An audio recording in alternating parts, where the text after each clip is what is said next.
À travers le temps et les époques, vous avez pu constater que l'humain a eu un impact significatif sur le marais de la rivière aux Cerises, du dépotoir au chemin de fer en passant par le développement urbain.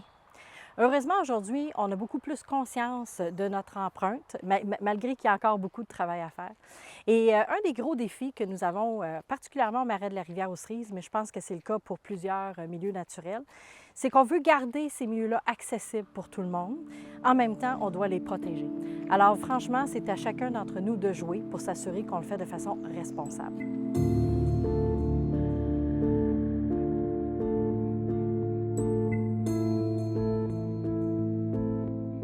Après la période d'activité du dépotoir, tranquillement, ça s'est végétalisé. Donc, de 1970 à 1980-85, la végétation est revenue. Donc, ça a tranquillement recouvert tous les déchets qui étaient là. Mais à la fin des années 80, il y a quand même eu des nouveaux dépôts qui sont arrivés. Donc, il y a quelqu'un qui s'est rappelé qu'il y avait un dépotoir à cet endroit-là, puis qui est revenu en rajouter quand même des quantités importantes, mais c'est la seule activité qu'il y a eu par la suite. Malgré que le dépotoir n'était pas actif, les chemins, eux, ont quand même continué d'être utilisés parce qu'il y avait une gravière. La gravière a été peu exploitée, mais il y avait vraiment ce qu'on appelait un pit de sable qui est près de la voie ferrée, qui a été utilisé pendant, selon les photos aériennes, 5 à 10 ans, là, fin des années 70, début 80. Donc, la gravière a été exploitée, puis il y avait quand même beaucoup de passages. Là, on voit que le chemin était très utilisé. Donc, c'est un peu l'utilité que les chemins ont eue. Après ça, ils ont été laissés à l'abandon jusqu'à la création vraiment du marais, puis qu'on réutilise ces chemins-là pour faire des sentiers. Mais il n'y a pas que le marais ici qui a servi de dépotoir. Donc, il y a des milieux humides. Bien évidemment, c'est une histoire au Québec que les milieux humides ont servi de dépotoir, mais juste à côté aussi. De l'autre côté du chemin de fer, près de la route 112, il y a eu des déchets qui ont été retrouvés là, au début des années 2000, puis on a vu que c'est un site qui était utilisé régulièrement pour venir porter des déchets, entre autres des déchets de construction. Donc, malheureusement, on voit que c'est pas fini, c'est pas une histoire qui est terminée. Puis, les déchets étaient très récents, donc même début 2000, on avait encore des déchets là, qui étaient laissés dans nos milieux humides.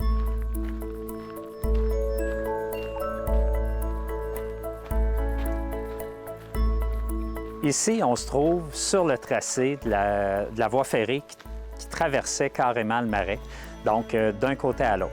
Ça paraît pas, c'est pas évident comme ça, mais on est dans un tracé qui a été encavé dans le roc, qui était le point le plus haut de la voie ferrée. Puis, quand on va un petit peu plus loin, ça descendait tranquillement jusqu'au milieu humide, puis ça traversait entièrement le marais.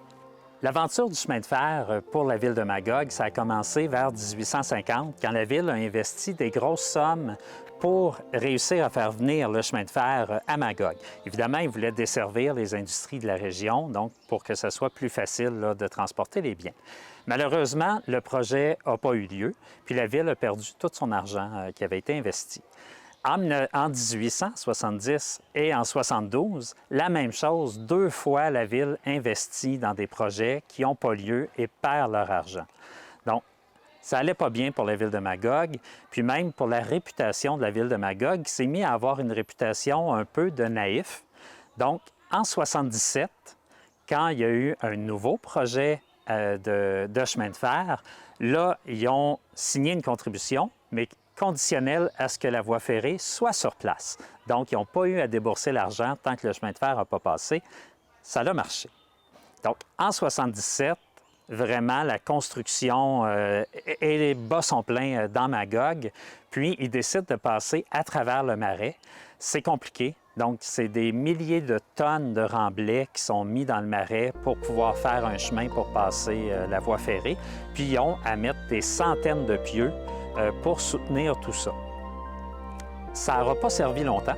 Donc, en 88, donc 1888, 10 ans après l'ouverture de la voie ferrée, sont obligés de la déplacer. Parce qu'avec les nouveaux barrages qui avaient été mis sur le lac, le niveau d'eau est en train de monter, la voie ferrée était instable, puis ils s'attendaient à ce que le niveau continue à monter. Donc, ils ont été obligés de déplacer la voie ferrée.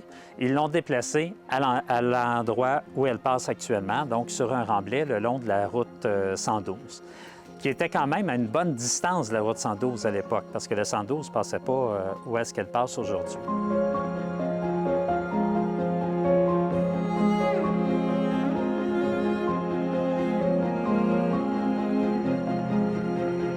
Nous nous trouvons sur un barrage qui a été érigé au début des années 20 par la compagnie Dominion Textile de Magog, qui était le principal employeur à l'époque. Et nous sommes situés à un endroit stratégique sur la rivière Magog parce qu'on considérait que c'était ici qu'il y avait le plus de courant à une certaine époque. Il faut se souvenir qu'à la fin du 18e siècle, quand les Blancs, les colons blancs commencent à arriver ici, on a affaire à un dénivelé, là, on évalue ça à peu près une trentaine de pieds à partir, disons, du pont de la rivière de Pont-Méré, que l'on ne connaissait évidemment pas à l'époque. On pouvait même, selon les dires de certains, traverser à gué à certains endroits, mais la dénivellation était très importante et ça pouvait être jusqu'à une trentaine de pieds jusqu'à ici. Alors, c'était vraiment un endroit stratégique pour ceux qui voulaient développer l'énergie à Magog, ce qui était le cas de Nicholas Austin, qui n'est pas notre premier colon, parce que M. Austin n'habite pas ici en permanence, mais il veut utiliser le potentiel de la rivière parce qu'il a l'idée de faire un moulin à scie et un moulin à grains. Alors, il va l'installer, selon ce qu'on nous dit, à peu près dans le prolongement de la rue des Pins. Cela pour aider les gens à se situer. Et puis, c'est rudimentaire. C'est rien de spectaculaire. Cependant, selon ce qu'on apprend, ça a tellement un impact sur la rivière, donc ça a un impact un petit peu sur le lac et sur ses affluents aux États-Unis, qu'aux États-Unis, on constate que ça affecte le cours, parce qu'il y a le Clyde, le Barton et la Black qui sont situés à l'autre bout du lac Manfred-Magog. Alors, si c'est le cas, on peut s'imaginer que ça a peut-être aussi eu des répercussions sur notre marais. Et ce qui est à peu près certain aussi, c'est que lorsqu'il va y avoir un barrage un petit peu mieux, qui va être construit à peu près vers 1822, qu'on appelle le barrage Wetherby, mais qui n'avait vraisemblablement pas de nom officiel à l'époque, lui est un petit peu plus par ici, pas tellement loin, ce qu'on appelle aussi la Wing Dam, et dont on peut voir également les vestiges dans le fond de l'eau, donc des vestiges en une espèce de triangle qui séparait. Un barrage un petit peu plus élaboré. Là, encore une fois, on se retrouve dans la même situation. Parce qu'ici, on n'a pas vraiment de presse écrite pour nous informer de ce qui se passe, mais aux États-Unis, il y en a une. Et ce que l'on peut savoir, c'est que ça dérange à l'autre bout, parce que ça fait un petit peu remonter l'eau, puis ça inonde certaines terres le long des rivières. Et ça, c'est attribué apparemment à ce qui se passe à Magog.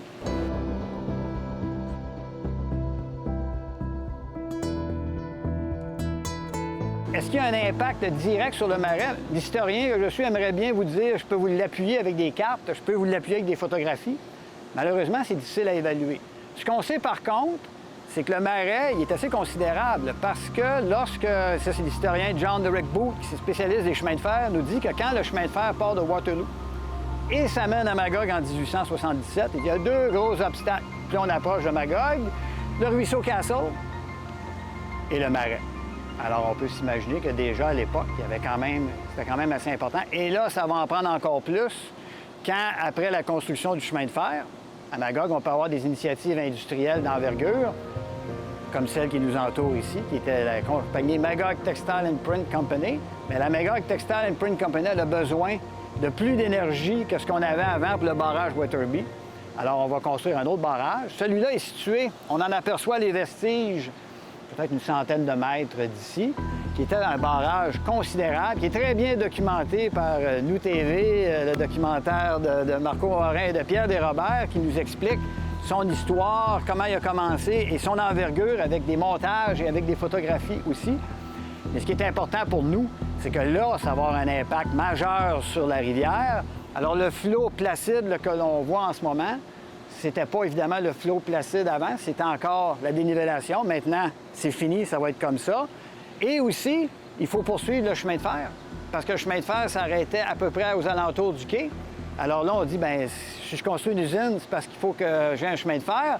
Le chemin de fer va se rendre ici avant de se rendre à Sherbrooke, ce qui fait qu'on va construire le remblai que l'on peut apercevoir. Et avec le remblai, bien, on se trouve à rétrécir encore une fois la rivière, ce qui a un impact direct sur le lac. Alors, encore une fois, comment on le mesurerait, quelle hauteur, on ne pourrait pas le dire. Un indice qu'on a, il est un petit peu trompeur, mais un indice qu'on a, c'est que la première voie ferrée avait été construite à travers le Marais en 1877. Et à peu près vers 1888, quand on va modifier la route pour aller à Sherbrooke, parce que là, c'est le Canadien Pacifique qui va acheter le grand réseau pour le rendre beaucoup plus important, on sait qu'à cause des matériaux, il faut changer la voie qui existe déjà, mais on peut avoir l'impression que parce que le Marais a pris de l'expansion encore une fois, il faudrait faire un remblai qui soit un petit peu plus costaud que celui qu'on avait fait auparavant. Alors, on peut s'en apercevoir quand on quitte les 4 fourches, qu'on s'en vient un petit peu au début, hein, on voit que c'est vraiment surélevé de façon plus significative. Est-ce que c'est uniquement attribuable au Marais? Est-ce que c'est aussi la question d'avoir les matériaux et de dire, bien, tant qu'à le faire, on va le faire? Parce que pour donner un autre indice, du côté est de la ville de Magog à l'époque, le chemin de fer passait, lui, du côté de Sainte-Catherine. Traversait la rivière, puis s'en allait à Sainte-Catherine, paquet de troubles, voies inondées, paquet de troubles aussi de notre côté aussi. On a l'impression qu'il y a eu beaucoup d'improvisation quand on a fait le chemin de fer, que ça pressait, peut-être des impératifs financiers, qui sait, il semble que c'est jamais très loin du décor, mais que tout ça mis ensemble fait que tant qu'à refaire la voie, le Canadien Pacifique a dit on améliore tout ça. Fait que ça nous donne un indice peut-être qu'effectivement le Marais avait encore pris de l'expansion en direction du lac. Maintenant, au cours du 20e siècle, tout ça va tendre à se régulariser un petit peu, puis au point où par la suite, on va prévoir des ententes. Puis dans notre cas, c'est pas de la vantardise, c'est la vérité. C'est des ententes internationales pour régulariser le débit du lac Manfred, la hauteur du lac Manfred-Magog, le débit des rivières, tout ça. Donc, quand il va y avoir d'autres barrages comme celui qu'on connaît en ce moment, qui est construit vers 1920, ils vont être régis par toutes ces réglementations. Donc, on ne peut pas s'éloigner énormément de ce qui existait.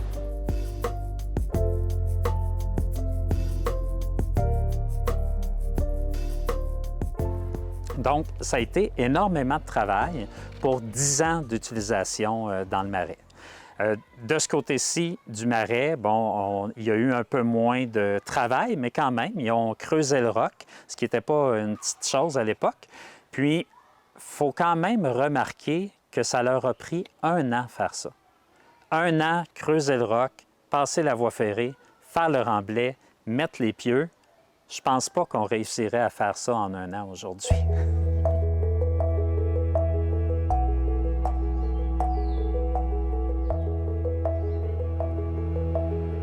Maintenant que nous avons de meilleures connaissances générales de l'origine du milieu humide, des milieux humides en général, je devrais dire, pas seulement du Marais, de la rivière aux Cerises, nous allons, dans un prochain épisode, vous parler de l'impact de l'humain sur ces milieux naturels à travers le temps et les époques. L'idée derrière ces segments historiques, c'est non seulement de faire prendre conscience de façon collective de l'importance de notre rôle et de l'impact que nous avons, mais également de se projeter dans l'avenir. De quelle façon nous allons préserver ces milieux naturels-là à perpétuité.